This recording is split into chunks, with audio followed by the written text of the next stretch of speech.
Hey guys, I am Roger Wakefield, Lead AP, the expert plumber, coming to you on YouTube Live.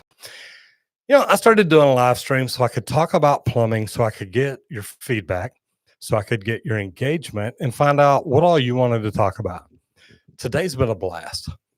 Got Will Rosebrock in there. Thank you, sir. So today's been really fun. Drove down to Austin yesterday. Woke up this morning, did CBS. We Are Austin, KEYE. Y'all can go over there and see the link.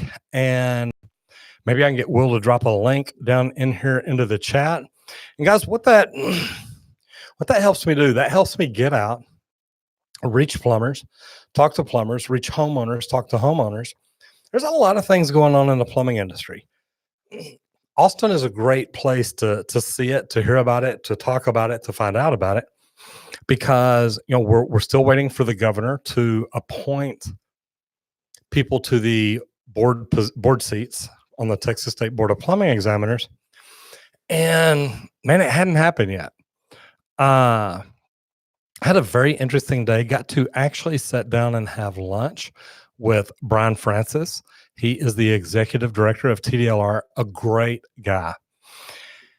And I got to tell you, sitting and talking to him and finding out what all it is that he thinks either could be fixed, should be fixed, could get improved, could get changed. Guys, times have caught up to the plumbing industry. Times have caught up to the plumbing board. And it's time to catch up. It's time for us as plumbers to stand up and fight and say, look, this is our board. You represent us. So don't come in here and do the things that you're wanting to do. Let's keep up with the times and let's make this the best state board any state has ever seen. And that's really what I would like to do. And guys, if you're in here, do me a favor, give me a comment. Let me know what it is you want to talk about, because I'm just thinking about the way my day's gone. And I woke up, went over to the CBS there in Austin, had a great morning show, loved it. I see Will dropped a link in here. Thank you, sir. The neat thing about it is, man, this studio is so well ran. The people are amazing. The general manager actually came out, talked to me, and asked me what was going on with the plumbing license, where we were at on getting the board seats filled. I mean, very intelligent, knows what's going on, knew the right questions to ask. And I tell you what, it was wonderful. I thoroughly enjoy doing the things that I get to do. And I keep looking down because my monitor's down here. I definitely need to turn my phone off. Sorry about that, guys. The funny thing is, though, I love talking about plumbing. And I go in there, and of course, I'm promoting my YouTube channel. I'm promoting plumbing, but I'm promoting the fact that, look, there's a lot of things in people's homes they can fix themselves. And I've always thought that that's a good deal. So let me look. I see we got a few people in here. Eric Saldana, how are you today? Lake Barksdale, Roger, can you explain what a combo union is? I'm looking into a pipe fitter plumbing union in my area. Can you explain what will be going on? I weld and am looking at the pipe fitting. Absolutely. Lake, number one, tell me where it is, where you're located, because I'm in a combo union. It's plumbers, pipe fitters, steam fitters, HVAC techs. The neat thing about it is, if you go out as an apprentice, you're liable to end up plumbing or you're liable to end up pipe fitting. It really depends on what the need is for the company that you go out for. Now, the great thing about that is you're going to get cross-trained. You're going to learn a lot of different things. So, remember, I came in to the union from Open Shop, and I didn't have any union experience. But I also didn't have any pipe fitting experience or any welding experience. So when I came in, it was really interesting to see that, wow, we don't just do plumbing. We do a lot of different things. And it was that way because the people that I worked with on these jobs, even though we worked for the same company, there's still some type of division. Like, look, you're a pipe fitter, you're a plumber, you're a welder. But when the welders and pipe fitters were coming in on the weekend, they'd ask the plumbers, "Hey, do y'all want to come in and help them?" So it was great for me because I got a interesting cross training.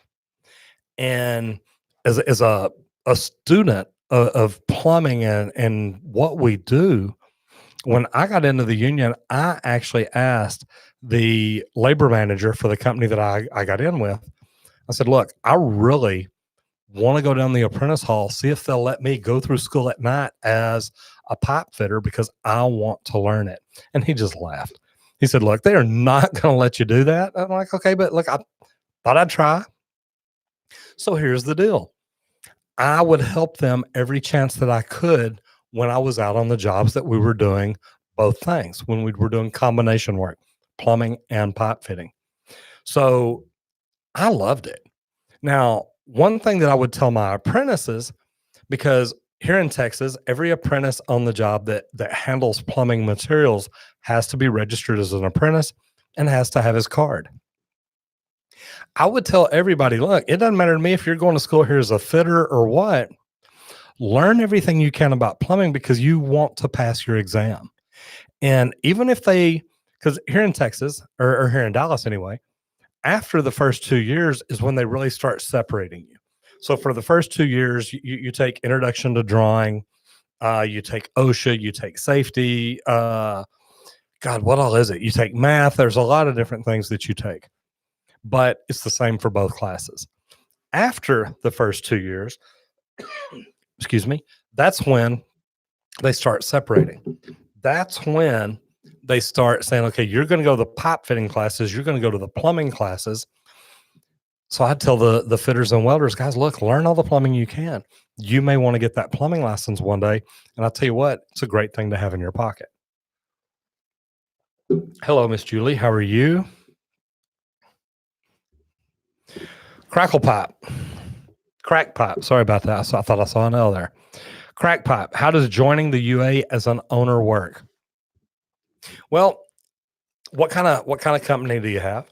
Do you have a plumbing company? Do you have a plumbing, pipe fitting, welding, HVAC? I joined because I had been a union plumber here for almost 20 years, I guess, probably 25. I'd been a union plumber here for that. That's not true. Probably 20 years. So for me, what I liked about the union, I wanted my guys to have the benefits. I wanted the pension. I wanted the insurance. I think getting in the union as an employee is phenomenal. Depending on what kind of company you have and where you're located and what kind of training they do there can determine how beneficial it'll be for you. So what kind of company are you and where are you located at? Crackpipe. Ismail 23, absolutely. How we doing? Now, I don't know if to you that's hang loose or that's hang loose, but to me, this is hook 'em horns. I'm a Longhorn fan, as you can. Y'all see that? It's kind of pretty cool. Let me see. Got it. So I'm a Longhorn fan, so I got stuff like that up here. Jason Smith, how are you? Good to have you in the house. Okay, so Lake Barksdale, UA Local 85, Saginaw, Michigan. Okay, so what you're going to be like is you may go out on a job as a plumber one time. Your next call may be as a pipe fitter. Now, I don't know the plumbing license law up in Michigan, but what I would tell you is just like I talked about, get your registration, learn all you can about plumbing, even if you're straight pipe fitter. Learn all you can about plumbing. That way you can get your plumbing license. And think about it. How hard would it be for you to open a pipe fitting welding company compared to opening up a plumbing company? Every house you drive past needs plumbers every day. Every house you drive past doesn't always need pipe fitting and welding. Got Mr. Paul Peck, drywall tube in the house. Guys, if y'all have not watched or listened to Paul, and yesterday, Sunday, he does his lives on Sunday, and I tell you what, the training is great. The supplies that he gives you access to and shows you how to use and how to order and how to get. It's fantastic. During his live yesterday, I was on the way to Austin, which is really kind of cool because I got to listen to it all the way.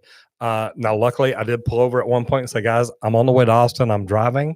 So they understood why I may not be commenting as much as I normally do. But, man, Paul Peck Drywall Tube, if you ever think you may need to work on holes in sheetrock, if you're a plumber, you think you may have to cut a hole in a sheetrock, Paul and I need to get together and work on that video. I know he's got it, but that's kind of my way of getting involved with it. But anyway, Paul, great having you here. Guys, if you have not subscribed to his channel, go over and check it out. He teaches a lot of good things. And I mean, come on, we all need to make repairs at home. I know I do. Great place to learn to do it. William, hello, Tuber Turds. We're trying to hit 20,000 subscribers before 2020. Need y'all's help. No, not do you think we can do it? We know we can do it. We are actually on pace. Jim Brandt, how are you, sir? We are actually on pace to hit 20,000 subs, and this will be funny. Christmas Day. And I think that's great. I love it. I love the fact that Grayson, you got blocked, man. That's pretty funny. I love the fact that we are going to hit it this year. And those of y'all that don't know, our projections at the beginning of the year were to try to hit 10,000 subs by the end of the year. And we knew that if we would put out good content, if we would engage with our audience, if we would give people something that they weren't seeing. And by that, I mean, we're giving them a way to get into plumbing. We're telling them how we're talking to them. We're teaching them. We're helping them. There's so many different things that we wanted to do. And we're working on getting better. We are literally, no, Paul Peck, thank you, brother. We are literally trying to improve things here. I know y'all can't see it right now, but we just finished putting together a new computer. We've got a new soundboard up here. We're fixing to upgrade the camera. We found out ways to make our Sony M50 work. Thanks to live streaming pros, David over there. There's so many different things that we're continuously working on, trying to get better. And that's huge because, and I have people ask me all the time, man, how did you just start making great videos? Man, you're doing great. It's like, look, come back and look at my first ones. They were not great. Matter of fact, they were far from it. Matter of fact, they were real far from it. And, getting the right people, getting the right consultations, getting the right people to follow, to listen to study, the books to read. There are so many different things that, man, we knew we needed to do and we knew we had to do. And man, once we started doing that, it started getting better. But at the beginning of the year, and not even the beginning, maybe around February or March, we started looking at projections. Now remember, we hit 361 subs on December 31st, and we were so happy about it. So for us to hit the 10,000, we knew, man, we got a long way to go. And we started working on improving everything we did. And the great thing is it's feedback. It's guys like y'all. When y'all give me thumbs up and I know, hey, we're doing things good, I love it. When you give me thumbs down and I see that, it's like, okay, man, I got things that I got to work on. And it's funny because I saw a post the other day that said, I wish that when people gave you thumbs down, they had to tell you why. Meaning, I don't like this content. I don't like the audio. I don't like the video or the content and the title and thumbnail and whatnot. None of it matched up. Give people a reason because we're all trying really hard to help y'all and give everybody valuable content, valuable information. So it's been really interesting, but man, I think that we're doing okay. We're trying. We keep trying to get better because we read the comments. We reply to comments. And I think that we ask a lot of the right questions. So let me see. KS, hi, Roger. Just found your channel. I did my apprenticeship as a plumber in Germany. I was just wondering what an apprenticeship in the U.S. looks like. It takes 3 to 5 years here. Basically, it's the same thing here. KS, now when you say an apprenticeship, Do y'all have a union in Germany? And does the union actually, help put you to work, help find you work, give you training, stuff like that? Because here we do, but you don't have to go through the union. And what I mean is, literally, I started open shop. So I just got a job at a local plumbing company as a helper. And thank God I worked with some great plumbers and they led me the right direction. They helped me and they taught me the right way to do things. And I tell people all the time, I am so lucky that I had the training that I did from the great plumbers that I did, because that let me know there is a standard to always try to live up to. And man, those guys did it each and every day. And I mean, they still do. I still talk to them. I still see them. Believe it or not, right now, the very first plumber I ever worked with works with me. And man, I love it because I know where I came from and I know the people I learned from. And thank God I did, because it helped me get to where I'm at. And I really do like that. Uh, KS, working 4 days a week in the company on site and spending 1 day a week in school. Okay, it's a little different over here. And I think that there are some unions set up like that, but the union over here where I taught at, we teach, we work all day, every day, 5 days a week. The apprentices go to school 2 nights a week. Now, there's some apprenticeships here that I think they go to school, 1 week every other month or something like that. Maybe it's 1 week a month. I kind of like the 1 day a week thing. That's kind of a neat way to do it. There's a lot of different opportunities to set it up to where the apprentices get their hours. I would like the idea of let the apprentices work Monday through Friday, let them go to school on Saturday and knock it out. And I know a lot of people think, look, Saturday's my time. I get it, but I'd rather have my nights at home with my family every night instead of 2 nights a week after I'm tired, coming home, going to the apprentice training center at 5 or 6 o'clock and being there till later 9 o'clock. So different ways to look at it. Cash money. Since there's millions of people in shortage, are they going to accept me? And also, is getting my driver license going to change anything for an apprentice? Number one, you need a driver's license. And I say that because they want to look at you and know that you're going to be able to get to and from work every day. The other thing is, if you come to work for a company like me, I need you in a company truck out driving and making money. And I don't just mean out making money, but that's what it leads to. If I bring you in and all you are is an apprentice forever, you never grow and get to that point where, man, you're out doing things. It's going to hurt you because you need that driver's license to run your own truck to get to where you make more money for you and your family. And yeah, there is a shortage. There's right now, I believe we're short about 5.3 million people in the trades. And what that means is, guys, there's a lot of jobs out there that are open. And you need to find out what kind of plumber you want to be. And I've got the mini course to help you find that out. But it all boils down to, man, are you willing to get out and look for it and find it?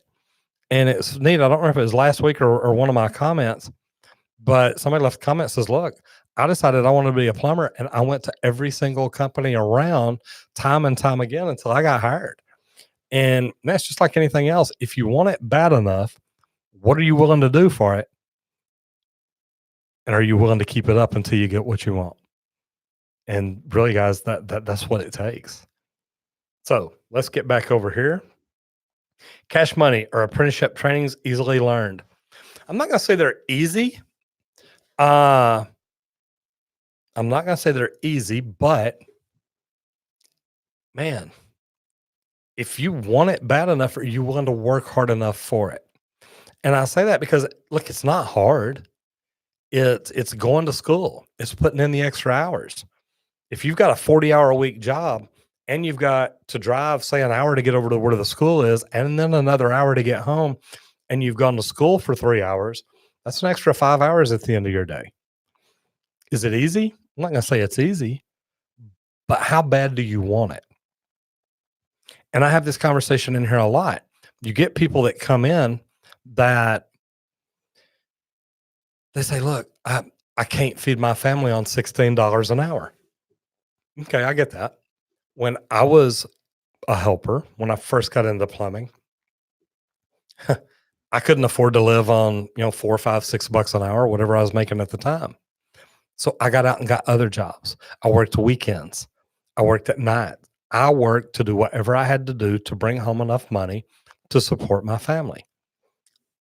Were we living like rock stars? No. But you know what? I got out and I found out what I had to do to be able to afford my bills.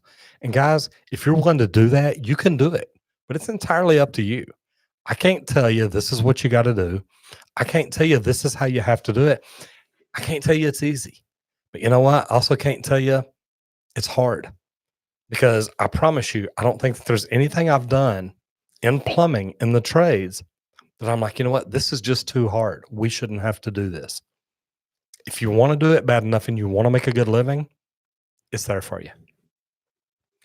All right. Joe Graves, 420, not sure. Maybe that's something over my shoulder there.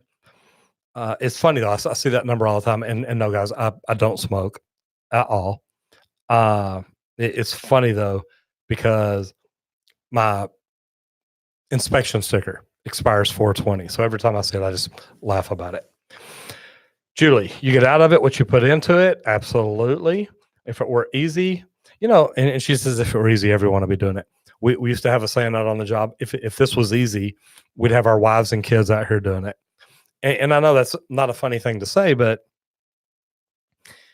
guys, look, there's nothing here people can't learn to do.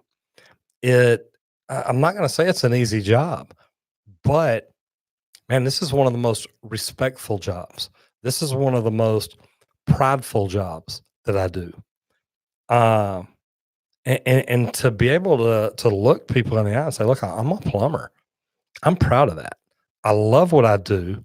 I do get excited about it. I think we've got a great job. We have a great career, and that affords us a great opportunity in life. So, man, I think it's great. Let me see. Joel Graves, more seriously, thanks for the content. I'm pretty sure I'm going to start non-union residential. And Joel, that's how I started. I started in it wasn't residential really. It was commercial remodel, but it was almost small enough. It was like residential, but I thoroughly enjoyed it. And the neat thing about it is the neat thing about residential is it's a smaller version of the big commercial jobs. And I started on that small commercial remodel, but then my next one was residential.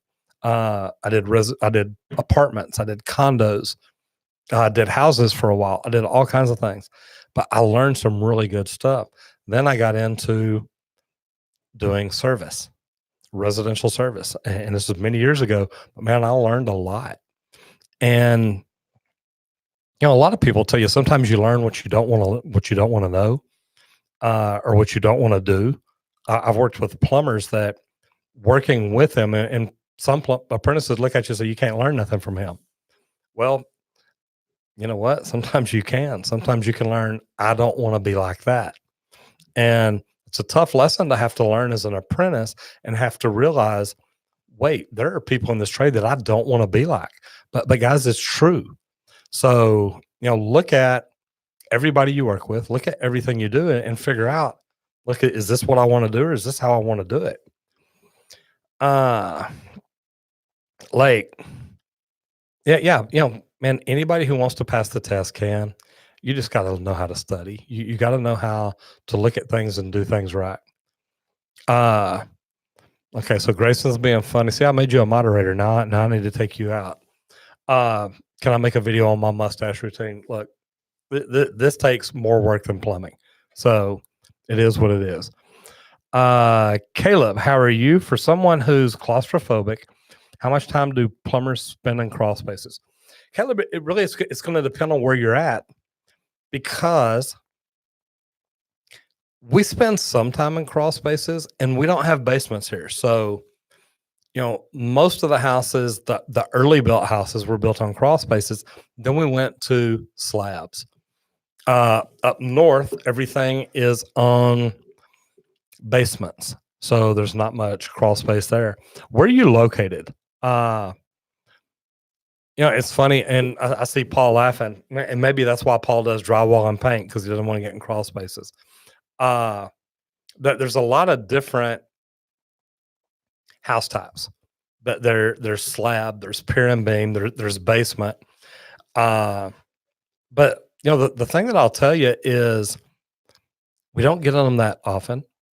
And you always look at it when you get in and say, okay, is this one I can get in safely, get out of safely? Can I crawl around it safely? But man, it's not that bad. It is really not that bad. So you're in Oregon. So since I'm not real familiar with Oregon, I would assume up north, maybe y'all probably got basements. Correct me if I'm wrong. I know it gets cold up there, so I got radiant heat. I've got companies that I deal with up in Oregon and up in Seattle. I could reach out to them and find out, but I don't know that they do just a ton of crawl space work. But it's definitely worth checking into. I don't think it's that bad. I'm not really claustrophobic, but I don't like getting in really, really tight places. And man, I've walked in houses before and I've looked and I thought, I just can't get in there. If I do, I don't know how I'm going to get out. And I just tell the homeowner, I'm sorry, like I hate to do this, y'all, but y'all are going to have to call somebody that's got a littler plumber because it's going to take a smaller plumber than me to get in there and do what needs to be done. So it all depends on what you want to get into, what you're willing to get into, or what you think you can get into. So it's kind of funny. Let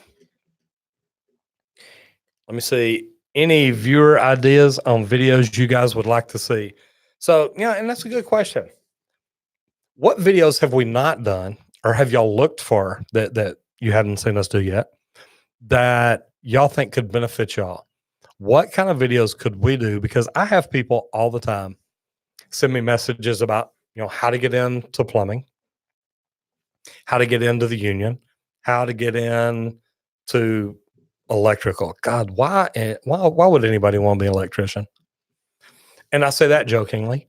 Being in the trades is great no matter what trade you get in. And we all have different way we see things.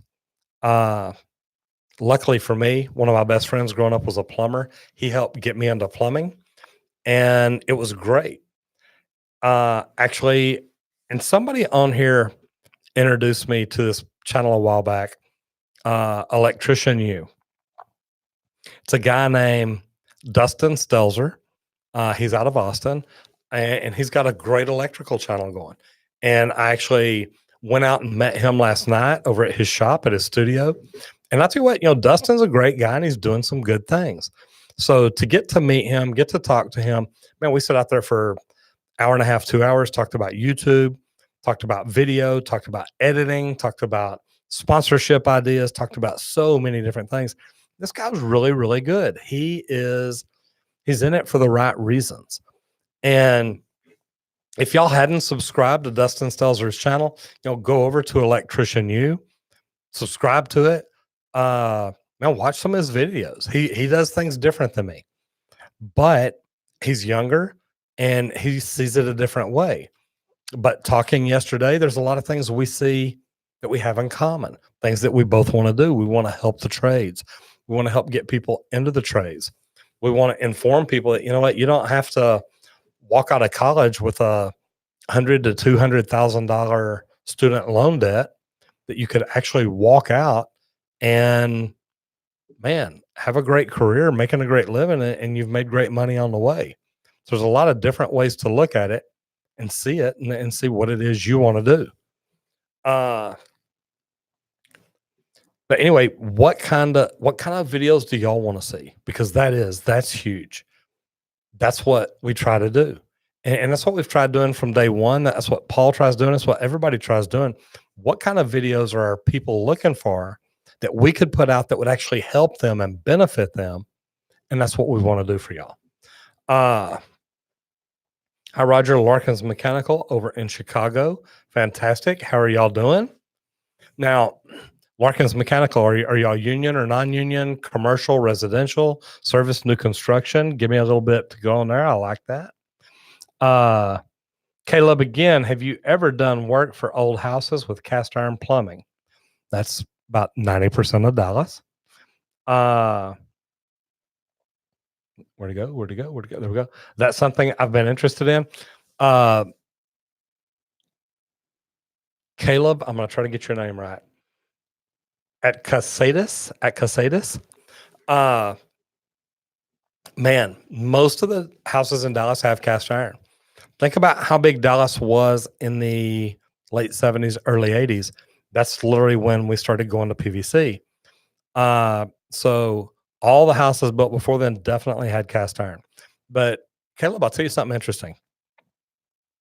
I've tunneled under houses because we specialize in slab leaks and leak detection. That's our niche. That's what we're good at. That's what we do better than a lot of people. And it's really funny because I have crawled under houses that were built in the 60s. So that puts them at 60 years almost, 60 years old almost. I've crawled under houses that are 60 years old and the cast iron looks brand new. Looks sharp, it looks nice, it's thick, it's not worn. Everything about it looked great. Problem is, I've crawled under houses from the 80s that the cast iron is completely rotten on the bottom. So just because a house has cast iron doesn't mean it's bad. Just because the house has PVC doesn't mean it's good. There's a lot of different things to look at, but yeah, we deal with those all the time, and I'm telling you, it's a ton of fun. Joel Graves, 5'4", 130 pounds. Sure, a plumbing company is going to love having me for that kind of work. Absolutely. Matter of fact, I was thinking, wait, where are you at? Especially if you're a plumber, man, it's fantastic. Videos on best practices with invoice estimates and customer service, the things you need at the very beginning stages of the business. Larkins, that's great because I have had other people ask us about that. We keep saying that we're going to do a day in the life of a plumber, and we try to do those when we get jobs. But it would be nice, I agree, to see the whole presentation that we go through. It's just a lot of times it's hard to do that with customers. They either don't want you in their house, they don't want you videoing their house, they don't want you to video them. There's a lot of different things they don't want. But man, video training is amazing.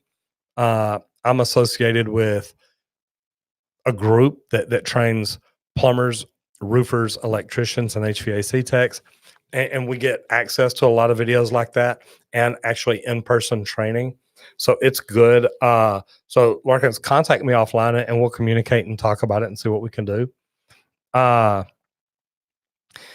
I saw your message, tips on finding manifolds and walls. Here's the deal. You've got to have the right equipment. And that's what makes us a good slab leak detection company is we have invested a ton of money in water electronic equipment and sewer electronic equipment. I happen to think that I'm associated with one of the best sewer camera companies around, and we're working on some things. So if they happen after the first of the year, you're all going to be excited because it could be really, really cool. The other thing is the electronic leak detection. There's a couple of companies out there that I think are head and shoulders above the rest. And I talked to both of them, and I'll work on some things, but they've got great product that would actually, man, it makes my job easier. It would actually be unfair because I just think when you got the best equipment, you're going to do the best work. And that's why I've studied and got very specific about the product that I use. So I'll work on some deals to see what kind of discounts I can get for y'all. But I'm telling you, the equipment that you need, and times I'm going back to you, the equipment that you need to know where those lines are under the slab in order to find those manifolds. But the good thing is When you find those lines under the slab, that's also where you listen for leaks. That way, you're not just listening all over the house. You're listening directly above a line. That way, if it does make noise, you've got a better chance of hearing it. So finding the manifolds is great, but having the right equipment to help you do it is even better. That way you're not just cutting open walls. KS, do I come across old lead pipe in the United States? Are you allowed to still work on them? And you can still work on them. We have lead bins, meaning just a lead bin that turns up to the toilet flange. And we were still probably doing those. God, even when PVC came into play, we were still gluing lead flanges in them or lead bins in them. So yeah, we still deal with them often. We're still allowed to. We can replace flanges on them, do different things. But I tell you what, I think an old lead bin is good. But when you're doing leak detection, be careful because that lead and the brass can separate where it goes into the hub, and that one's a pain. Let me see. Larkins. We're residential service, lots of multi-unit buildings. Good for you. We work with homeowners and property management. And I've spent a lot of time working with property management, and I love it. Julie's actually either got out of here or getting out of here early. One of the cool real estate agents here in Dallas, Rogers Healy, is throwing a big party tonight. We've done their property management plumbing for a while. We have a lot of their real estate agents that call us to do sewer water tests. And that's one that I always recommend, and especially whenever I get out and talk to real estate agents and start working with them. Always tell them, hey, look, we recommend sewer water tests for every new homeowner you deal with. And when I say a new home buyer, and not just new homes, but I mean new to them. So if you're buying a house, whether it's brand new or 100 years old, do a sewer water test. If you buy that house and you didn't do a sewer water test and you find sewer problems under it, chances are you're going to be the one responsible for paying to fix it. And it's not cheap. Paul's telling y'all to give me thumbs up. I do appreciate that, Paul. Man, these moderators are great. I know I've got Paul and Will and Grayson. Man, that they help out a lot, guys. I really do appreciate it. And Townsend, you are more than welcome. Joel Graves, Oklahoma, grew up unable to afford a plumber. I've put in a toilet, a water heater, replaced all the galvanized steel with PEX under the house, muddy crawl space with lots of those big crickets. Man, I get it. Joel, we don't have to get under them often, but man, we do every now and then. What part of Oklahoma are you from? When I was in Austin today, and if y'all click on that link up above and go over and see it, let me think. Travis, the guy who interviewed me, is actually from Oklahoma City. So I said, hey, have you ever been to Nick's? He said, oh my God, you mean the burger place? I'm telling you what, some of the best burgers I've ever had are at Nick's in Oklahoma City. So guys, it is amazing. Ian Guerrera, any pointers on passing the plumbing apprenticeship aptitude test, specifically the math portion? I haven't done math in about 10 years, and I'm trying to study up on specific things I might come across. Man, there's some good books out there, plumbing math. I recommend the UPC study guide. I've got a link to it in some of my videos about how to become an apprentice. And I'm telling you, that study guide is phenomenal. And there's a math section in it. There's sections for all parts of plumbing, but the math section in that is really, really good. And I don't see how there could be anything that they could ask you about that you probably wouldn't find in there. Know how to read a tape measure, know how to convert metric to fractions and stuff like that in case you need to. But man, I don't think you'll have any problems. We're construction workers. The math can't be that complicated. I say that, and sometimes it is. But I don't think that they'd get you on that on your apprentice interview. Your aptitude test coming in. I don't think they're going to see if you're a rocket scientist or anything. Uh, Lake Barksdale. Leave me a comment in here. Put your email address in here, something like that. I can shoot you a message out. Uh, I'm here at Texas Green Plumbing in Richardson. Sometimes I'm in the office, sometimes I'm not. Most time I'm not. I actually had somebody try to stop by today to visit, and he's like, "Man, I just want to come by and see Roger." And it's like, "Yeah, Roger's not here." Guys, I'm out in the field a lot. I actually had to race back from Austin, and man, I wanted to plan my day just right because I really, I started this thing off saying, "Look, I did CBS, KEYE this morning. We'll put a link into the video up there earlier. If y'all get a chance, go check it out."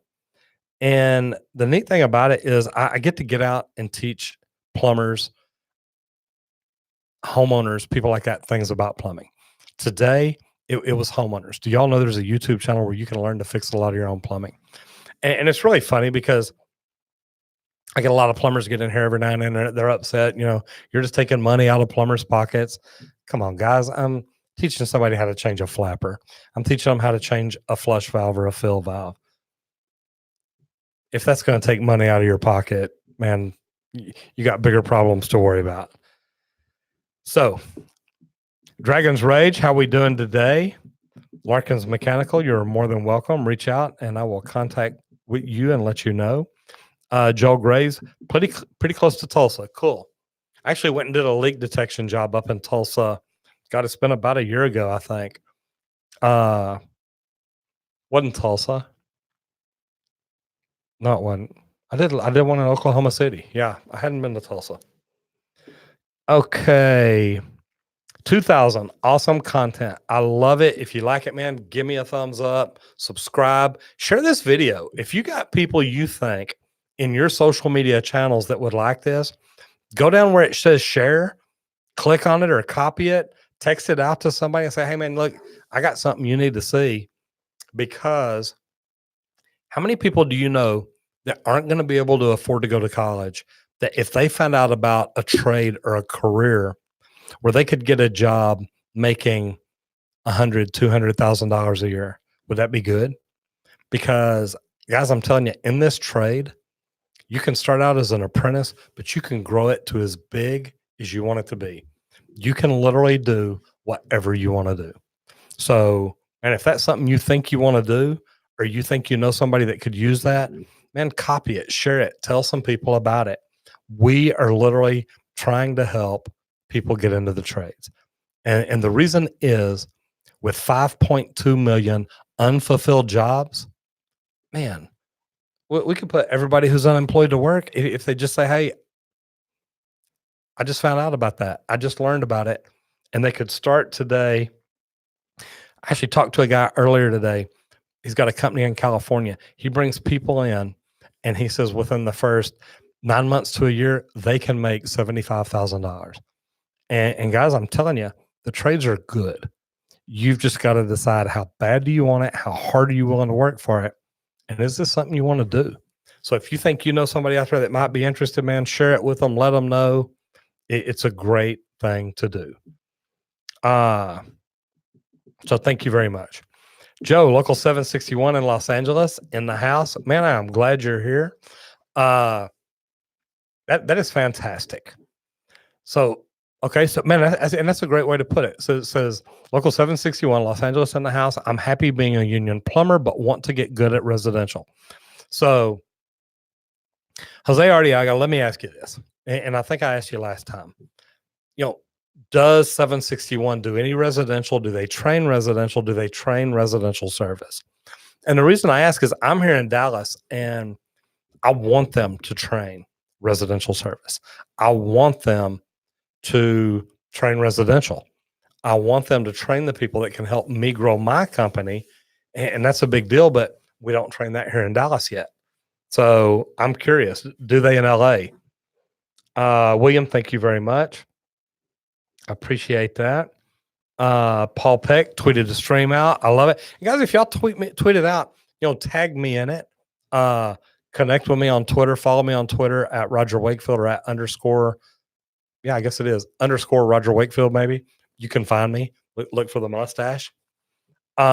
But if you tweet it out, if you share it on Facebook, you share it wherever you share it, tag me in it, and I'll go and comment and say thank you and stuff like that. I really do appreciate it. Uh, but back to plumbing, you know, the trades need people, and and you can ask Paul about it. I get to talk to plumbers, electricians, and roofers from across the country, and we all need people. And with $5.2 million or 5.2 million unfilled jobs, guys, there's a lot of potential here. There's a lot of opportunity. And here's the thing is I don't see us filling those quickly. So what that leads to is the fact that plumbers 5 years from now are going to be charging a heck of a lot more money than they're charging now. Plumbers 5 years from now, if you're a plumber, if you've got a job as a plumber, you're going to be making bank, because think about it, guys, it's going to be supply and demand. If I can't get enough plumbers, and we're having this problem right now already, and I've had this conversation twice today. We're turning down about 5 calls a day because we can't get enough plumbers. And by plumbers, I mean a licensed plumber that can go out, do the job, and do the job properly. So my thing is, what do I do? If I'm losing 5 jobs a day because I can't get enough plumbers, I need to hire more plumbers. And that means in order to get them, and if they're happy where they're at, you got to pay them more. You got to come up with something. I think that's where we're headed. I truthfully think 5 years from now, plumbers around here are going to be close to making $100 an hour. And I know that sounds crazy. And I've had a lot of people tell me, Roger, that is ridiculous. It'll never happen, but it'll happen. And then here's what else is going to happen. The service call to go out to somebody's house is going to be $500 an hour. It's going to be $600 an hour, because with what you're paying your plumber, you're going to have to raise your rates and fees to afford it. But the problem is, with there being less and less plumbers out there every year, at least good ones, at least qualified ones, guys, people are going to pay it, because they're going to say, well, I can't find anybody else that'll come, or the ones that will come are charging even more than that. And guys, that's what I think we're headed for. So if you're thinking about getting into the trades, this is the time. If you're already in the trades, get better at it. Y'all heard me last week talk about, getting up every morning and studying your trade. Study what are new techniques, what are new tools, what are new things going on, new apps, new software, anything that can help you do your job better. What is out there that can help you improve your value? Because if you can improve your value, you can improve how much money you carry home. That part's up to you. Nobody can stop you from learning. Nobody can stop you from getting better. Now, they may say, we're not going to pay you, but the next guy will. And trust me, if I had a plumber walk in here right now that says, look, I've got my license, I understand customer service, I understand how to bring value, I understand how to give options, I know how to use the iPad, I know how to get where I'm going, I know how to work efficiently and smart, I know how to order my materials that I spent or used today, guys, he's worth more money to me. He has showed me there's more value to him, and it's worth it. So, I mean, man, that's, let me get off my soapbox, but I mean, man, it's what's coming, guys. It is coming. KS, it is so interesting to see how plumbing and heating in the U.S. lost you, man. Okay. In the U.S. and Europe differ. I think I had to do a whole new apprenticeship to work in the U.S. It's possible. Second thoughts. Hi from a master plumber in Dallas. So, second thoughts. Are you a residential plumber, service plumber, new construction? What are you doing? Residential, commercial, new construction, service, union, non-union? Man, you're in my city, and I'm looking for plumbers. So Not that I'm trying to recruit you anything on here, but guys, I'm looking for residential service plumbers that are amazing. Rob Musk, good evening from New York City. And man, it is. It's evening time for you. It's almost 6 o'clock. Paul Peck, also out on the East Coast. Here's the funny. I'll get to it in just a second. Cliffy Juan Kenobi, how are you? What are your hourly rates? What do you think about flat rate pricing versus time and materials? And Cliffy, I do a flat rate pricing kind of deal, straightforward pricing, flat rate pricing, upfront pricing. There's a lot of different names for it. That's what I do. I like it. I like it because I can sell the value of it. I understand the value of it. I understand what it is, why it is, and why it's a good thing. I know too many plumbing companies that work on T&M, and they send bad plumbers out and they tell them, look, take your time, learn, get good. But when you tell a plumber to take his time and he knows he's making $25 an hour. So if he does this job in an hour, he gets $25. If he does it in 10, he gets $250. And he's like, man, we're not very busy today. This may take me 10 hours. He's not worried about it. I want it the other way around. I want guys that say, hey, look, I've given them a price to do this. The book says it should take 2 hours to do it. But if I can knock it out in an hour and a half, and I actually made extra money because I didn't have to stay for 2 hours to work. So I do. I see the value in it. I like it. I think it's a good deal. And I think it's where we're all headed in the future. So here's the good one.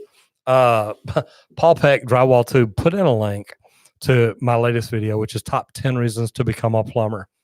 And guys, I tell you what, you need to check it out. But here's why. You need to stay around till the very end. I kind of got a little carried away, and Will probably should have cut it. But I had fun. So my 11th reason is really a great one. But go in there and listen to them because I've got some great things in there. And if you're one of these people that are thinking about becoming a plumber, man, you're in the right spot because I can help you. I do help people that want to get in the union. I do help people that want to grow their business.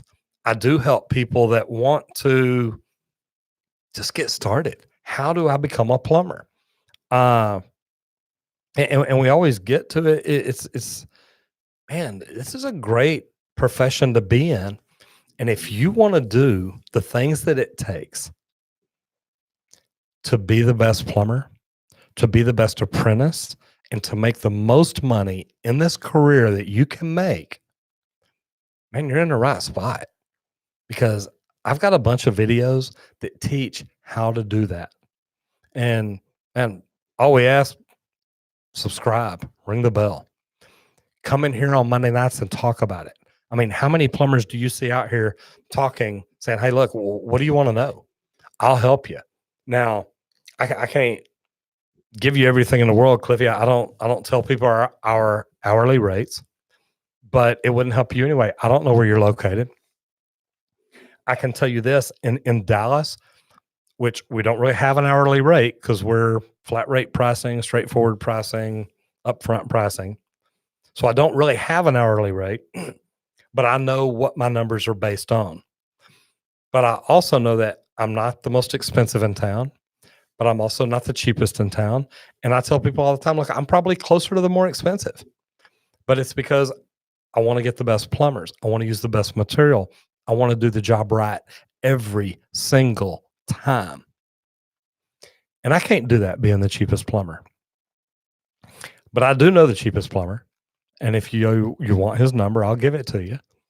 And when y'all have him out and do the work, and then you call me to come back and fix it, it's going to cost you twice as much as I just told you. And when they're like, well, why is that? Well, because I'm going to have to take time to remove all the crap that he did, and I'm going to have to put it in right. And man, that's not always a good thing. So it's going to cost you at least double, maybe more, depending on how bad he messes things up. And guys, you'd be surprised how many times people look at you and say, well, you know what? I don't want that. I want the best plumber. Well, then why are you asking pricing? Because that leads me to think you're looking for the cheapest.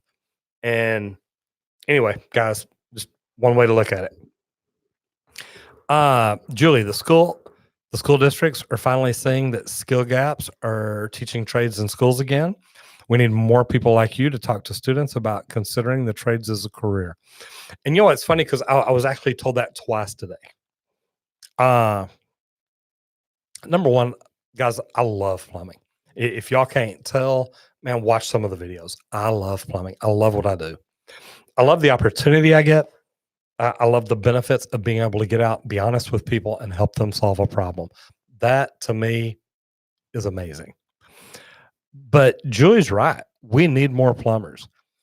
And I had conversations today with people about, look, I wish that we had it in the system or in the programs where a person coming into high school could say, hey, look, I've heard of this guy named Roger. I want to be a plumber when I get out of school.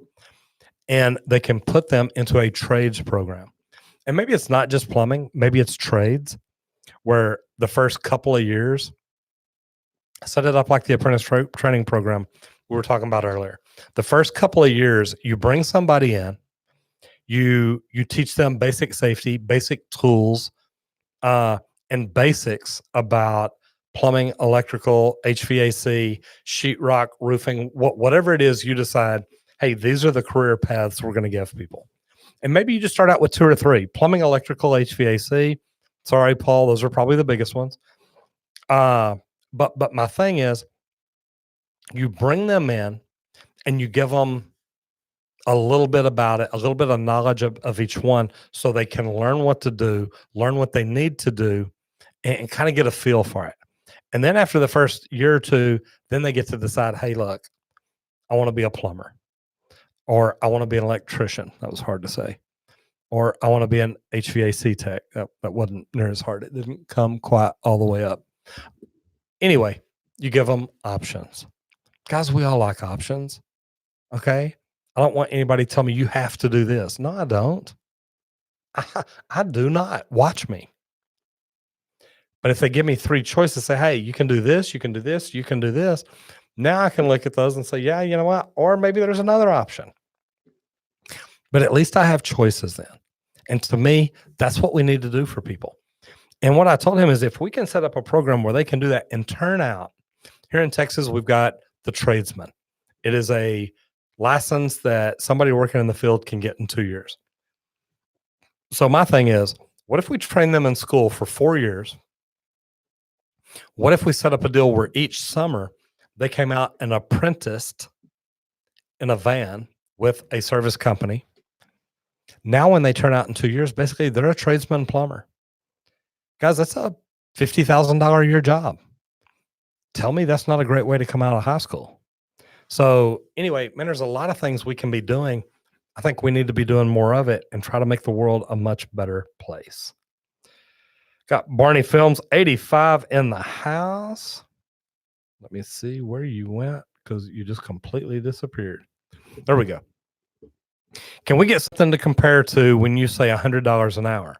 Is it double of what is paid today in your area, or maybe just some 20% more? You know, good question, Barney. I like that. Here's the deal. Right now, and let's base this on union scale because that's a mindset.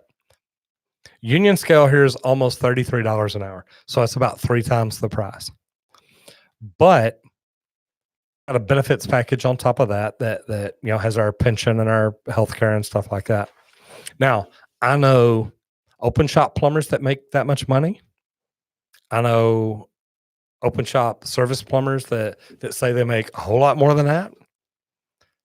But my thing is, I think that is what is going to be common. Meaning 5 years from now, when I'm standing here talking into the camera and I've got 1 million subs and 80 million views or whatever my numbers are projected to be at, I really think that's what's going to be common for plumbers. I'll be standing here saying, guys, look, you can get right out of high school and make $100 an hour. Guys, I think it's coming. And I know that a lot of y'all think I'm crazy. I've had people tell me flat out, look, you need to Go to the psych hospital and get checked out, make sure your head's okay. But guys, we need plumbers. There's 5.2 million unfulfilled jobs, and that number is just going to get bigger. We don't have teachers and counselors down at the school saying, hey, don't go to college, go to trade school. They're not saying that. So that number is going to grow. But the bad thing is, let me tell you what else is going to grow. The college student debt.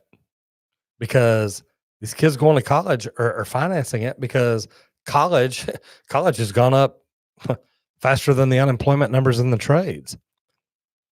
Guys, this is a great career opportunity, but it's got to be your opportunity. It's not me. I picked mine a long time ago, back when they were telling me to go to college. But I truthfully think, and Barney, I'm glad that you asked. I truthfully think in 5 years, plumbers are going to be making about $100 an hour because we're going to need more plumbers. And we're going to be like, look, you can either hire a plumber or hire a handyman. And by then it's going to be like, look how many homes are blowing up.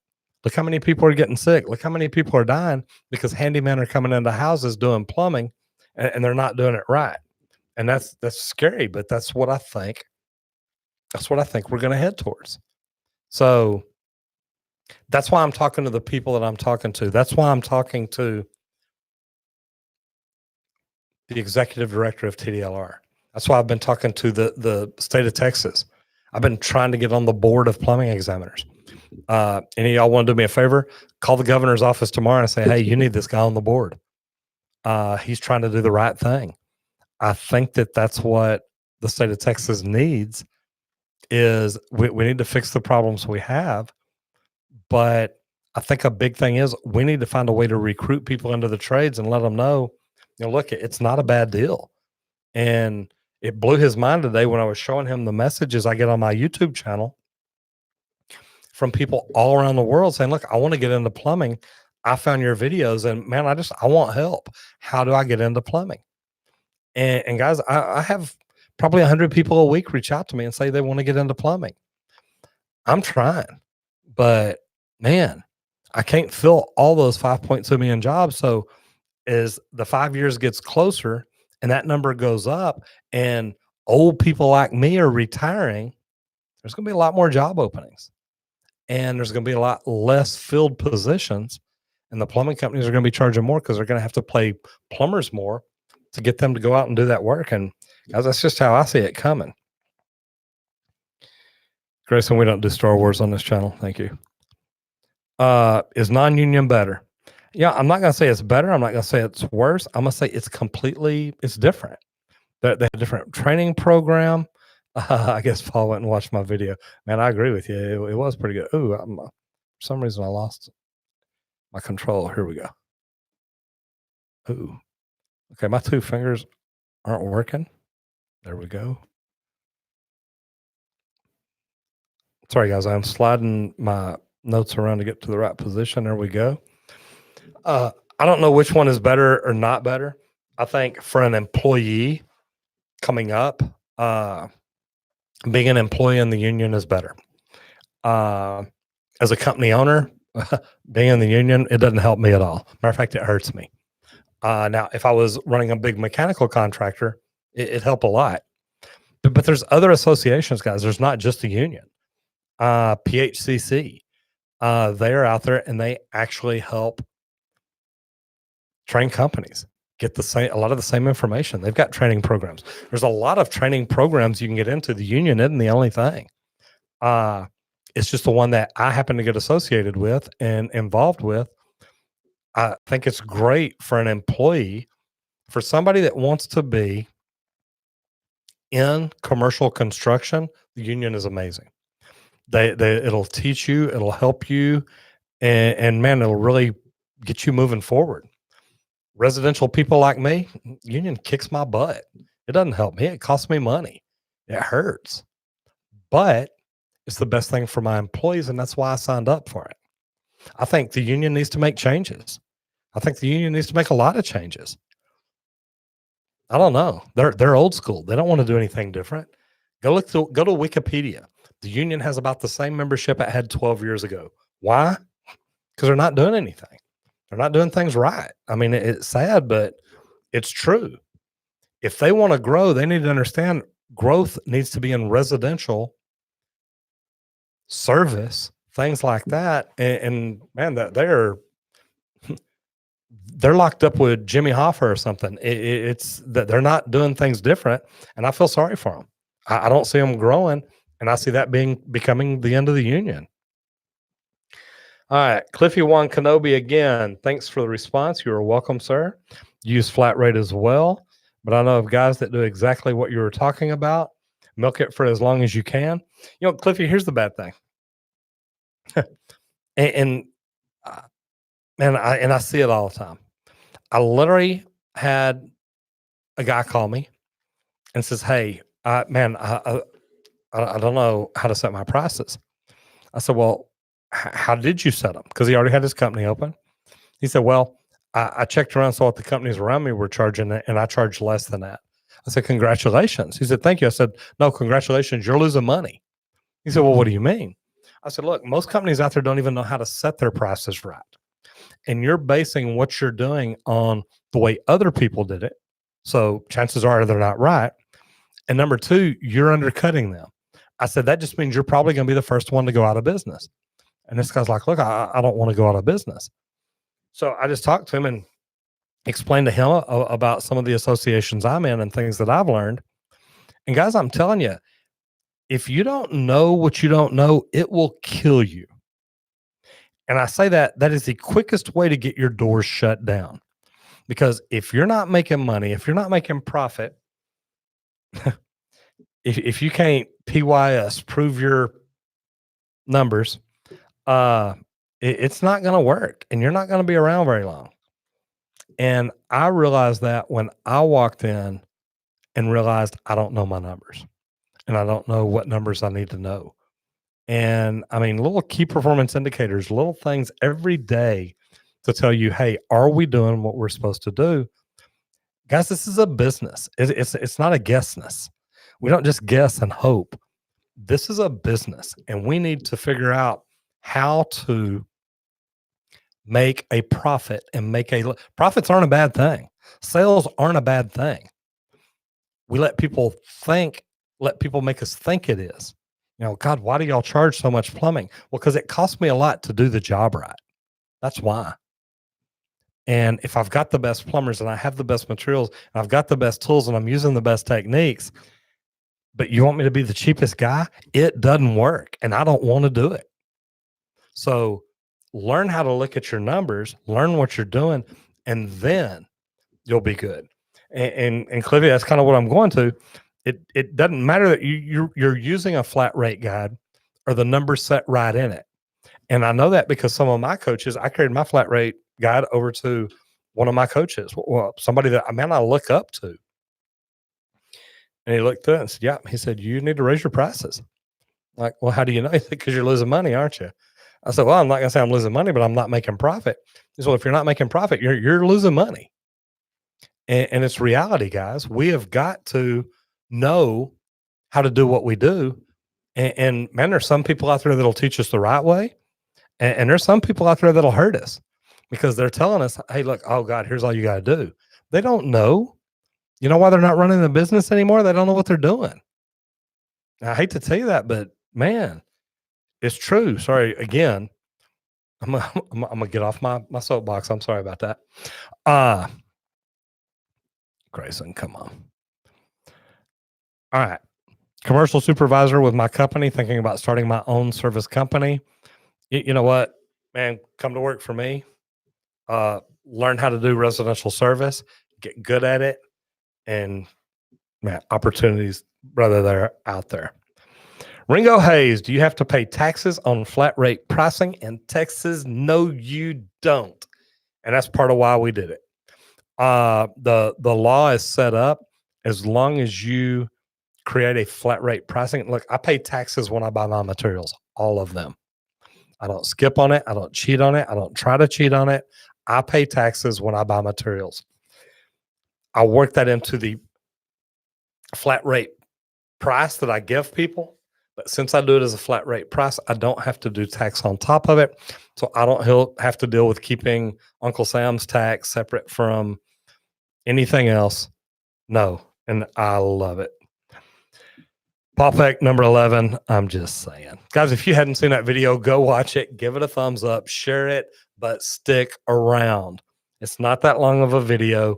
Watch it and check it out because I'm telling you, number 11, it's one of my favorite things about being a plumber. I'm just saying. Cliffy, thanks for the response. Okay, sorry, got to that.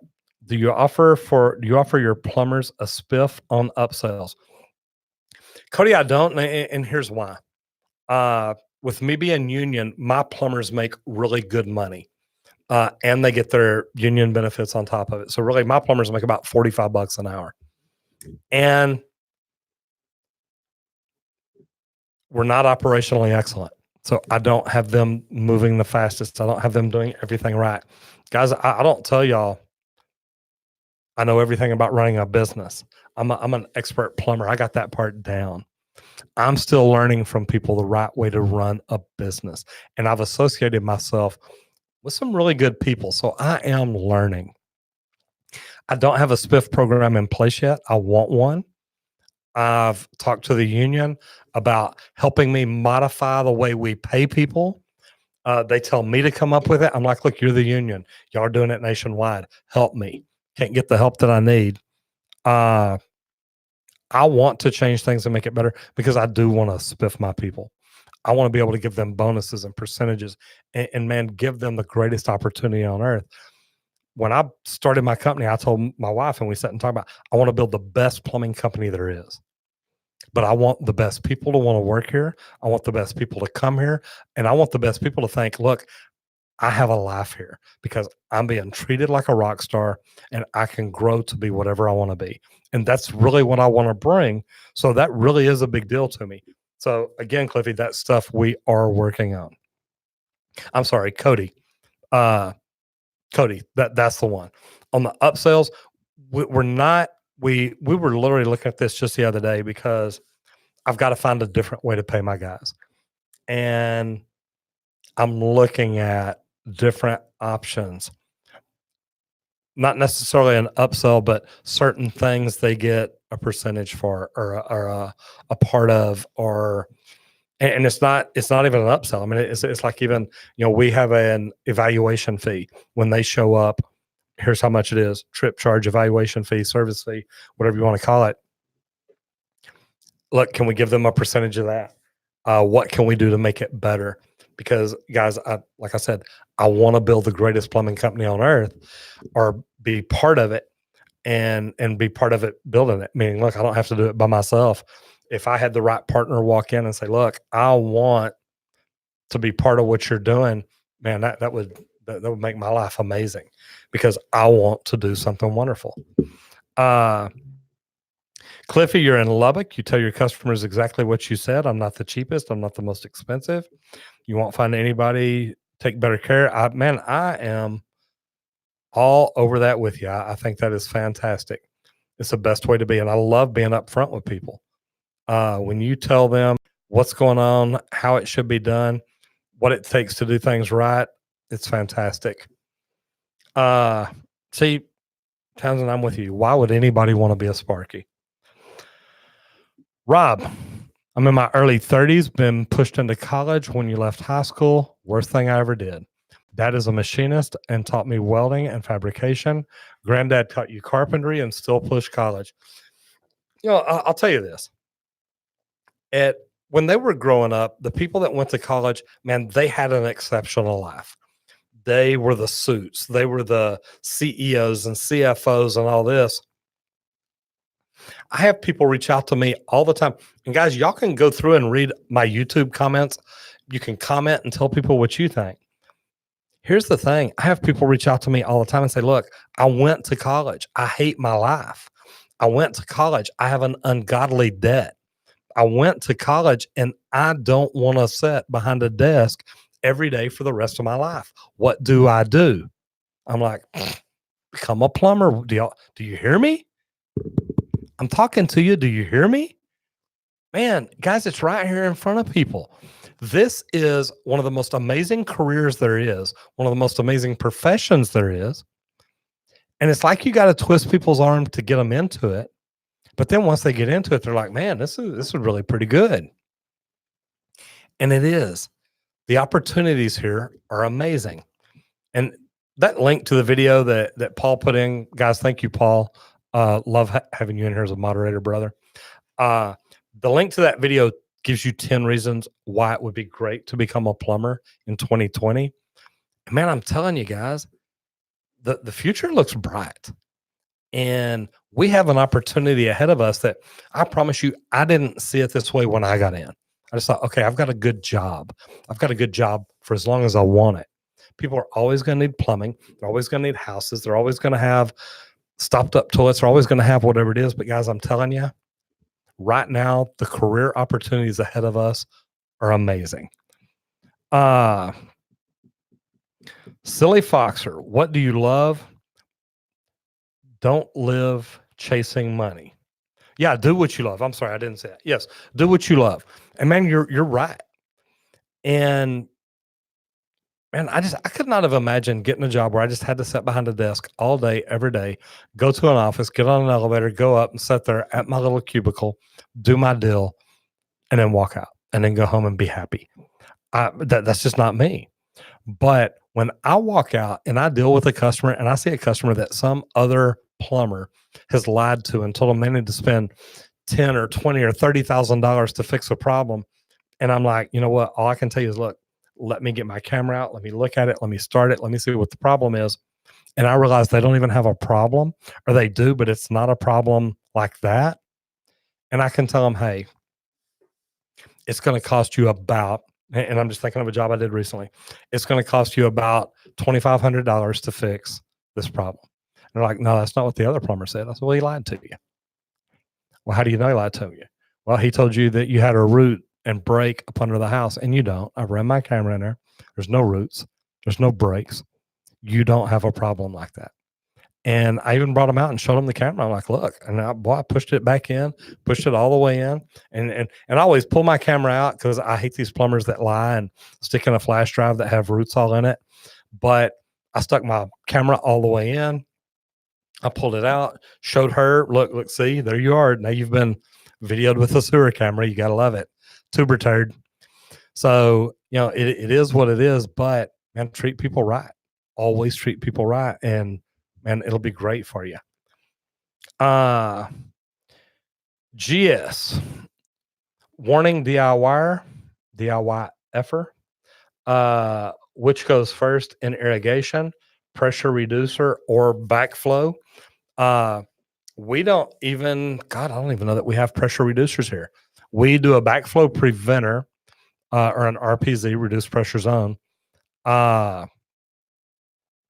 that's what we do. I guess we do. Yeah. Actually, we don't. Sometimes it's an RPZ, sometimes it's a double check, depending on where it is. I've actually seen both. So that's a good one. We have to put a strainer before it, though. So that would go first. Positive 23. Hey, Roger, what is the email to contact you? Y'all put your email in here and I'll get back to y'all. I just don't want my email up on the website or YouTube channel where everybody in the world can email me. I don't mind getting back with y'all, but and I've got people emailing me all the time, so it's kind of crazy anyway. Barney Film 85. So the same benefits package, but maybe a 300% increase in pay on the check over the next 5 years. So 60% extra a year means from in the area of 24 would be next year, maybe 37. My boss won't go for that. And I'm not saying it's going to happen in 1 year. Even if it is 60%, I think that what's going to happen is a year from now, we're going to see, hey, there's not as many people in the trades and more people are retiring, so it's harder to get plumbers, and we're going to increase our pay a little bit. And don't get me wrong, you may be right. It may not happen, but I really think that's where we're headed because, man, we're going to have to do something. There's less people getting in the trades, more people retiring, and plumbing companies are still going to try to keep the doors open. And the only way to do it is either going to be recruit the heck out of some apprentices and start paying them to do the job, which that was part of my conversation with TDLR today. Is there any way to speed up that process? Is there any way to come up with a system that helps the apprentice learn things faster? And the more I study plumbing and what we're doing, I think that there are. Now, maybe not a full-blown plumber, but what if I could put a guy in a truck in 4 months that could run a sewer machine, could change out a garbage disposal, could change out a kitchen faucet, could change out a lavatory faucet, could pull and reset a toilet? I mean, tell me, y'all are in here. Do you think that's something that I could train you to do in 2 to 4 months? And that's all you do, at least for a while, until you get familiar with plumbing and start learning things that you see and learning how to diagnose things that you see. And could you do that knowing that no matter what, you've got me on FaceTime, you can call me, you can show me anything, and I can help talk you through it? I think there's opportunities ahead of us that could be great. Got Trevor Vichinsky in the house. Just a helper for a plumbing heating shop. We're non-union and they are training me. Man, fantastic. Now, Trevor, when you say they're training you, are they training you, the plumbers you work for? Or are you going to a PHCC program, a CEF program? What kind of training are you getting? And I'm just curious. Nick McGurk. I'm just a helper. Also, my experience as a customer says service sells the next job. So if you're interested only in new construction, you're not my plumber. And man, I agree, but here's the deal. I think that new construction gives you a knowledge. It gives you an education from getting in and seeing how a building is built, how it's built properly, how things are tested, how they're secured, how they're anchored. There's a million different things you can learn from how they're built. And that's going to make you a better service plumber. My biggest problem with the union, they don't train customer service here. So even if they sent me plumbers, number one, they don't know how to do the service work. Number two, there's no customer service training, so they don't know how to treat my customers. And man, I'm a pain. I want my customers treated right every single time. Cody, I'm a union residential service plumber. So we're just alike. I love that. Came from a non-union company and switched to the union. Hours suck and so much is taken out of my paycheck. I make about 200 less a week. Now, Cody, where are you located? And how do they pay you? Is there spiff? Is there upsell? Is it flat rate pricing? Are there percentages? What kind of pay plan are you on? And I'm just curious, and that's why I asked where you were from, because I'd like to see some of them. Stephen Shelton, hello. How are you? Good to have you here. Guys, Paul Peck's right. After this, go check out that video, because the top 10 reasons to become a plumber are great, but number 11, that's the big dog right there. Okay, Lake Barksdale again. If you're in a union in one state, are you able to move to another state for the same union during your apprenticeship? Basically, are you able to move while during an apprenticeship to another state? Lake, you are, but here's the way that works. You've got to talk to the business agent and business manager, maybe the training director where you're at, and they've got to communicate with where you want to go. If the Union Apprentice Training Center here in Dallas is full and you're from Oklahoma City and you want to come to Dallas, they may say, we don't have room for you. So they can't just bring you in. They can't just make room. They can't just get rid of other plumbers or apprentices because you want to come here. So it doesn't always work that way. But man, they do have things in position to where they can move people around, and it really does help a lot. Let me see. Trying to move back. Maybe. No way. Got Daniel Battal in the house. Check it out. What did I do to move up? I mean, this is like royalty has stepped in. Guys, again, and I talk about a lot of these people all the time. Daniel, Paul Peck, go check out these guys' channels because I'm telling you, these guys are rock stars. I learned so much from watching them and seeing what they do. Daniel, thank you for being in here, brother. I really do appreciate that. Cody, I'm wanting to look into the spiffs and get to it. That's a big deal because I want to. Yeah, you've seen guys walk away with 800 a month. I've seen guys walk away with an extra 800 a week. So, man, there's good money in plumbing, guys, but it's got to be set up right where the companies can make money too. And like I said, that's why we're trying to set up our pay program that way. Ringo, what about a base salary plus a flat rate percentage off the top of sales? Would that be a good way to pay an employee? I don't want to get into where it's just a percentage because I don't want guys to look at a job and say, hey, look, if I sell this lady an extra $5,000 sewer relay, I can make an extra $1,000. And I mean, especially right now, people getting ready for Christmas are like, hey, look, and I need some extra money. So I'm just going to start selling people. I don't want it to be that. I want to find a way. I want people to understand that it's all about bringing value to people. And to me, that's the biggest part of it. So, man, I'm trying to find some different options. We're trying to talk to different unions across the United States to get ideas as to what they're doing. But that's what I want to do. And Townsend, you say if it's pure commission, they won't slack off, but that's not necessarily true. If it's pure commission, I've seen a lot of plumbers, and look, I've been around for a long time. I've seen a lot of plumbers that will just rip people off because they know the more they sell, the more they make. It doesn't matter how good of work they do. I want people to realize it's all about the quality of work, and that's the biggest part for me. Joanna Banana, you've been watching some of my videos recently. Do I think there are any differences for your tips for becoming a plumber in Canada? You know what? I really don't. I've actually reached out to the Prime Minister of Canada here lately. For all you Americans, that's like the president. I've actually reached out to him. I saw an article that he wrote where he's trying to recruit people into the trades. And Joanna, if you weren't in here earlier, I was talking about how I probably get about 20 people a week message me. Sometimes it's 20 people a day message me wanting to get into the trades. And I know companies all across the United States that need help. And I try to point them and direct them and help them every way I can. So I don't think it's a lot different. I think you find out what you got to do to get any training to move into it, to do it. And man, it's great stuff. Townsend. Okay. Nick McGurk.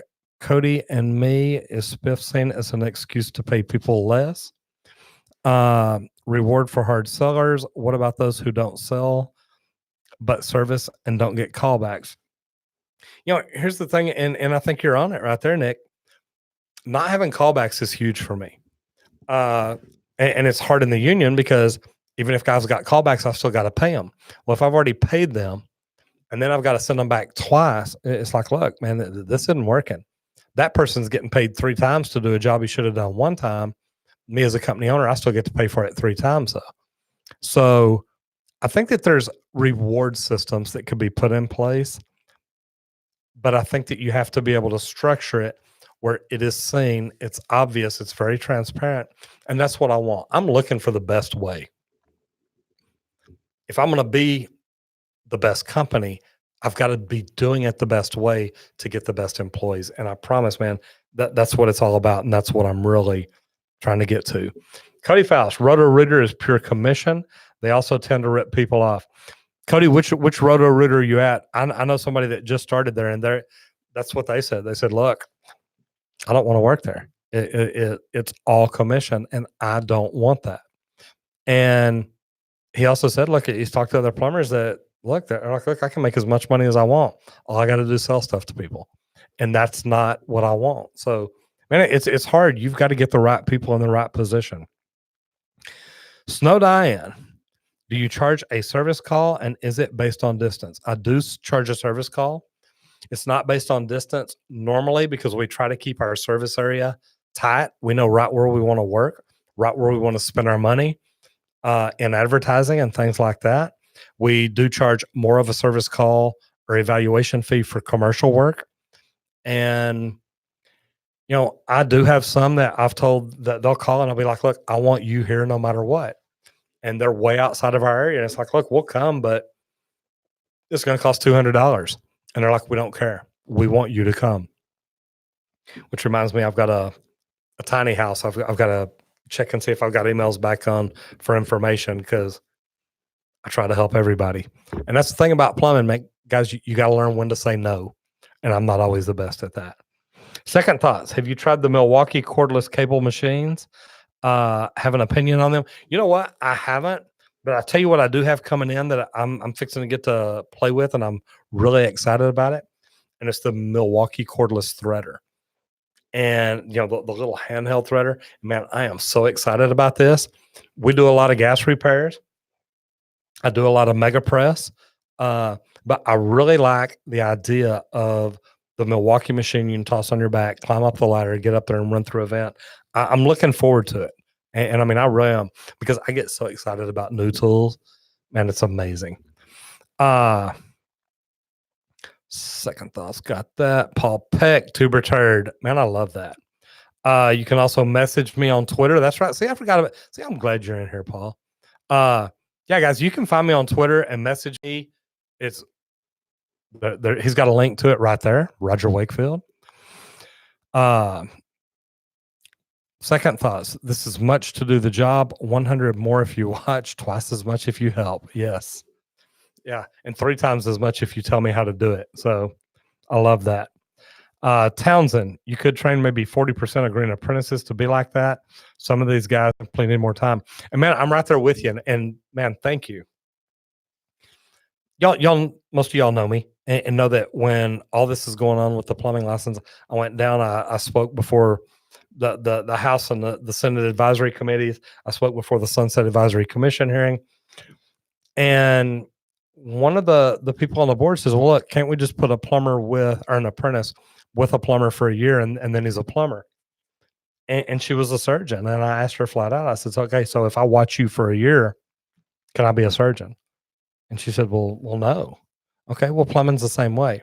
Just because you watch somebody a year doesn't mean you're going to pick it up, doesn't mean you're going to be good at it. But also, anybody in here who is a plumber, how many of y'all have worked with plumbers that are like, look, don't watch what I'm doing. Just go over and sweep or something. I'm trying to figure this out, or I'll do this. I used to work with plumbers like that, and I knew I didn't want to be that kind of plumber. So I've always been the kind of plumber that's like, okay, look, let me show you what I'm doing. Let me tell you why I'm doing it. Watch me do it. Then the next time, okay, you show me what you're doing and tell me how you're doing it. So a lot of different things, but man, I'm telling you, we've got to find a way to get more people into the trades and train them and teach them and help them grow. And you're right. I think that we put it back on the master plumber. If I say Townsend is ready to go out in a truck, that's my responsibility. And as the master plumber, it is. So I think that we put more weight back on the master plumber and make them more responsible and hold their feet to the fire. But we take young people and we give them more of an opportunity. And I think that could be good.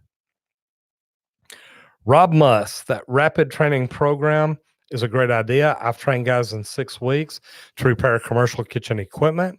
By having them work on equipment in the shop and get comfortable, it can be done. I agree with you, brother.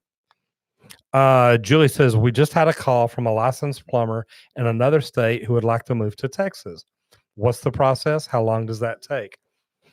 They need to contact the Texas State Board of Plumbing Examiners. Certain states we have reciprocity with, meaning, look, if your testing requirements are as stringent as ours and you've had your license for a couple of years, Lisa will work with you. Call the Texas State Board, talk to Lisa Hill, see what we can do, make it happen, and hopefully that person is moving to the Dallas area because, like I said, guys, we need plumbers. Townsend, good night. Good to see you. It's time for me to get out here too, so y'all please quit leaving questions. Let me get through the ones I got. Second thought. Started new construction. When I started in service, the construction background helped me. Absolutely. That's what I was talking about. It's a great thing because you know what's in the wall and it does. It helps a lot. Big Daddy Linux, good to see you in here again. Paul, man, it's good to see you here. It really is. Positive 23 coming back to you. Eric Slusars, you're transitioning from IT to the trades. Been watching my videos. Love them. Super informative and genuinely funny. And thank you. My guys make fun of me all the time. I'm going to shoot them or fire them. I'm not sure which. Maybe I do both. Maybe don't know which order.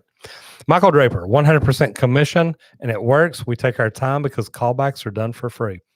I like that. Nick McGurk, thanks, Roger. Yes, I think both new and service are important. Work now on 2 new projects with a couple total remodels, opportunity, and man, it all just jumped away. I've got to get me a mouse, y'all. Got to get a computer that'll work the mouse. The company I work for is not training me, just letting me catch on. Would love more by the book training. And guys, I'll tell you, look, we're not operationally excellent.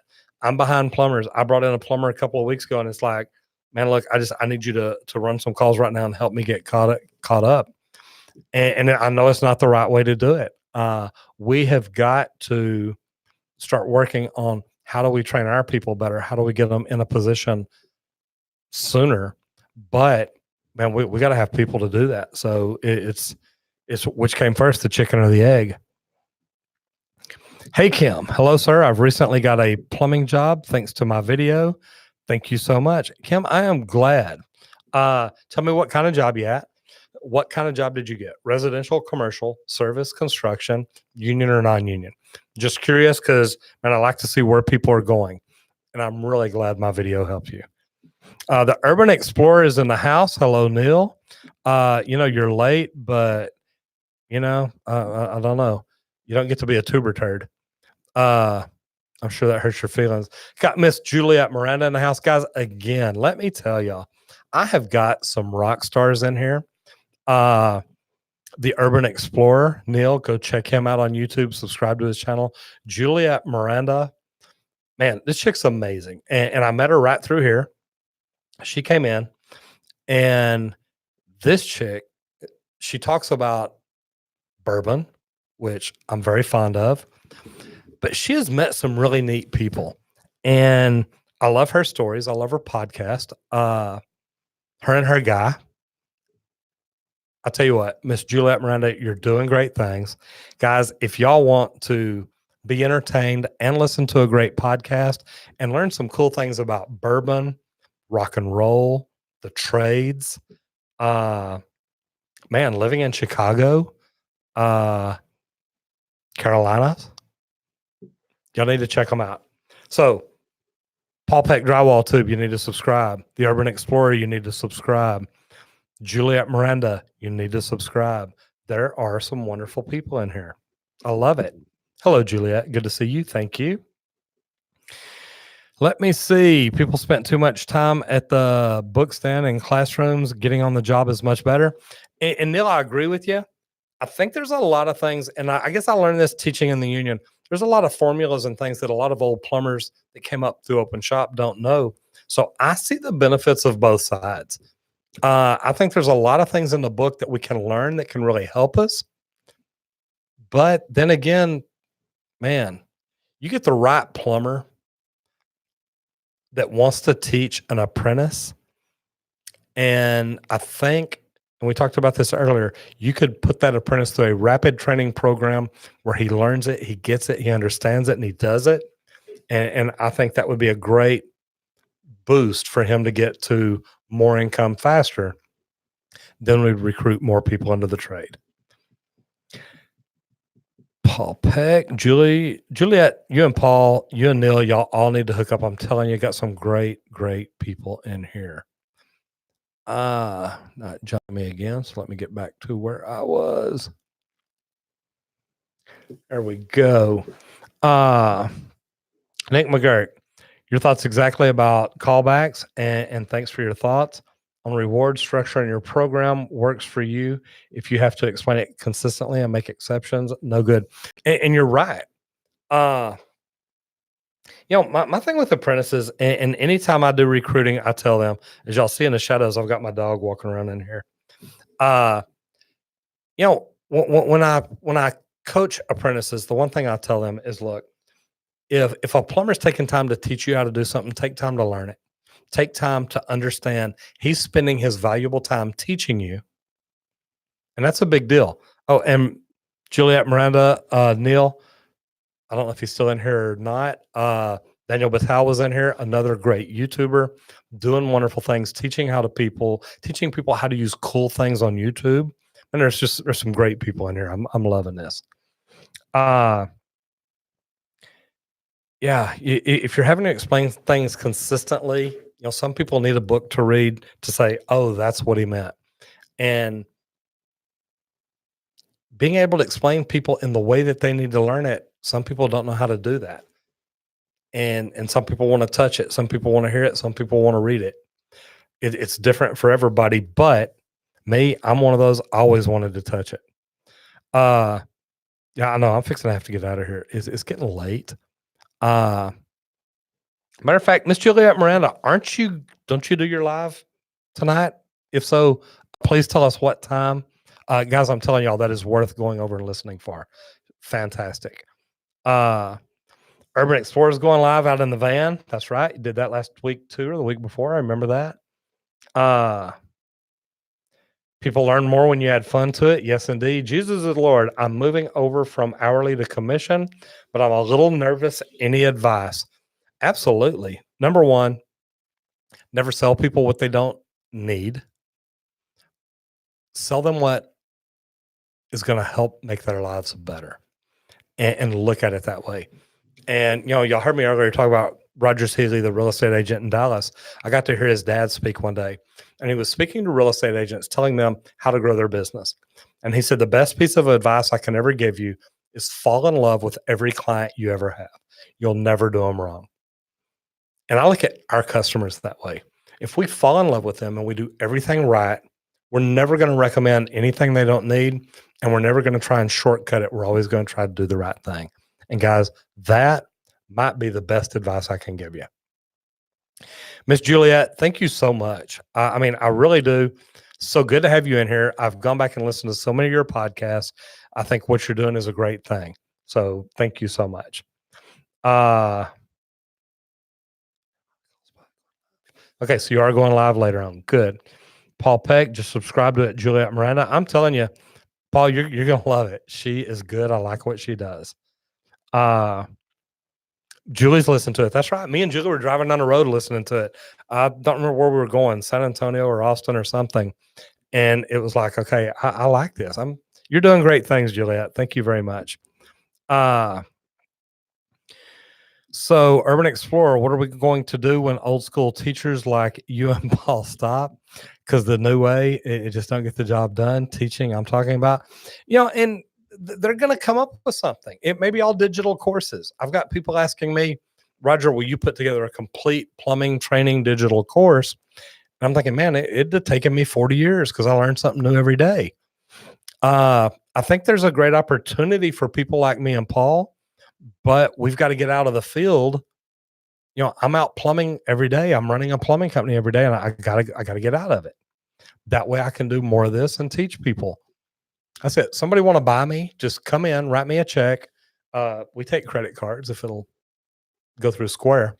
Anyway, yes, I'm loving it. Paul Peck, I agree. Thank you.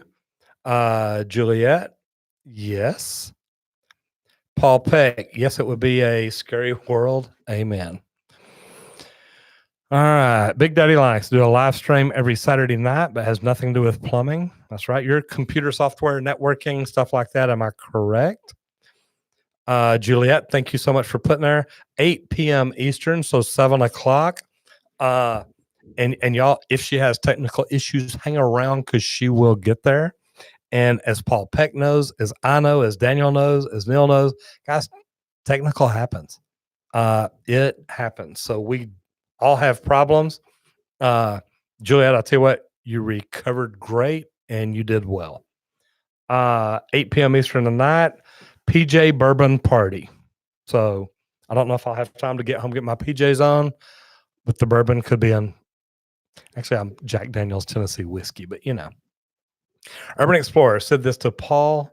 You guys need to do courses, even if it's for the basics. Absolutely, and I'm doing it. We're working on it. We're trying. Paul and I are working on finding a way to do a collab together. Looking forward to that. I want to do a collab with Juliet just so I can drink. Sounded good to me. Yes, Paul Peck. Do all my CE requirements digitally. I met with the executive director of TDLR today, and a lot of it was what could we do digitally to make things better, to improve things. There's a lot of opportunities. Okay, computers in the Linux community, very good. Paul, Julie knows everything. She tells me she's all over it. Just so I can drink. See, that's what it's about. All right, guys, we're gonna call this an evening. It is an hour and 45 minutes into it. I try to go an hour and a half. Sometimes I go a little over, but I do like to have fun. So let me see, Juliet. Love what you do for the trades. Thank you so much, and would love to have me on, man. If, anytime you need a drinking partner, give me a shout. I'd be more than happy to be there. So, guys, I hope you enjoyed it. If you hadn't done it yet, give me a thumbs up. Let YouTube know that you like what we're doing. And if you hadn't done it yet, subscribe to the channel and ring the bell so you don't miss out on anything. And next time, tell people about this. Let them know where you're at, what you're watching. Maybe we can find a way to help people. I'm Roger Wakefield, Lead AP, the expert plumber. I'll see you on the next video if you don't get flushed. Bam.